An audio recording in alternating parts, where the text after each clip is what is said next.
Well, Republicans and Democrats on the Senate Foreign Relations Committee may be close to an agreement that ensures Congress has a say over the Iran nuclear deal. The White House worries that the move could jeopardize the ongoing talks. The deadline, of course, is June 30th. For more, we are joined here in New York today by our chief Washington correspondent, Peter Cook, who's been on top of this story. And from the Hill, the man at the center of all the action this morning, Senate Foreign Relations Committee Chairman Bob Corker. Mr. Chairman, thank you so much for joining us. So let's get straight to it, Chairman.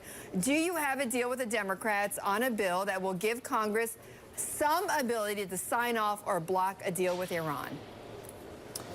We have reached an agreement that absolutely keeps the integrity of the process in place, and today is a vote by members of the Foreign Relations Committee as to whether they believe that the president should be able to go straight to the United Nations and reach an agreement, or as it relates to the congressional sanctions that we put in place, that Congress put in place, that everyone acknowledges is what brought Iran to the table, whether we will have the ability to see the deal in its full, including all the classified annexes, let it lay before the United States Senate and House, and let us make sure that we understand and have the ability to vote to approve or disapprove, but also that we will remain involved in the event a deal is reached so that we know that Iran continues to stay in compliance with whatever deal may or may not be in reach. So I am thankful that in a very strong bipartisan way, it appears, obviously we have a committee vote today at 2 o'clock,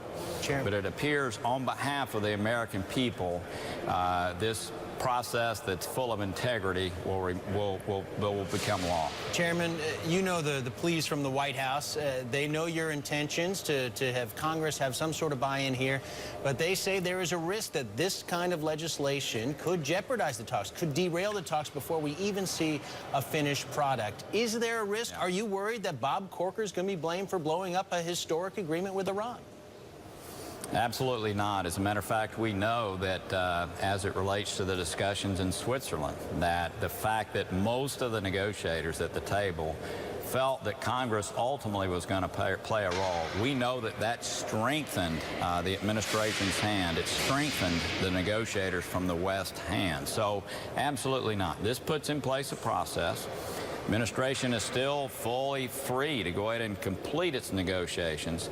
But as it relates to the sanctions that, again, Congress put in place, it has to lay before us. For 60 days? To look at every detail. Mr. Chairman, what's the time frame here? What's the actual requirement? Up to 52 days. Up to 52 days. And can the president waive any of those sanctions in the meantime? No. No, absolutely not. And that was something that is what keeps this process full of integrity. Absolutely not. Those congressional sanctions cannot be waived until Congress completes its work. You know, Chairman, you keep saying, you know, that keeps the integrity. So what of a Democratic compromise, what proposal from the Democrats would you accept in order to get this bill through? Well, we've already done that. We have strong bipartisan support. We finished up last night at 11:30. As you know, Bob Menendez was the original sponsor of this legislation, and it is the Corker-Menendez bill. Ben Cardin, due to circumstances that exist right now, has stepped in as a ranking member. Tim Kaine has played an incredible role in all of this. We know that Chris Coons supports this. So, look, I hope today, and you never know in the Senate, I hope today we're going to have a very, very strong bipartisan Do you support. have 67 votes in the Senate? Because that's really the number that matters. Yeah. Well, it's what matters if the president attempts to veto, but we'll see. Look, I don't ever count my chickens before they hatch. The next step is today at 2:15 when we have the markup, and I hope that those people who believe that something of this importance should not go directly to the United Nations, but first must come to the American people. I hope people who believe that will stand firm today and cause this legislation to pass in a strong way. All right, Chairman, thank you so much for joining us. Senator Bob Corker, the chairman of the Senate Foreign Relations Committee.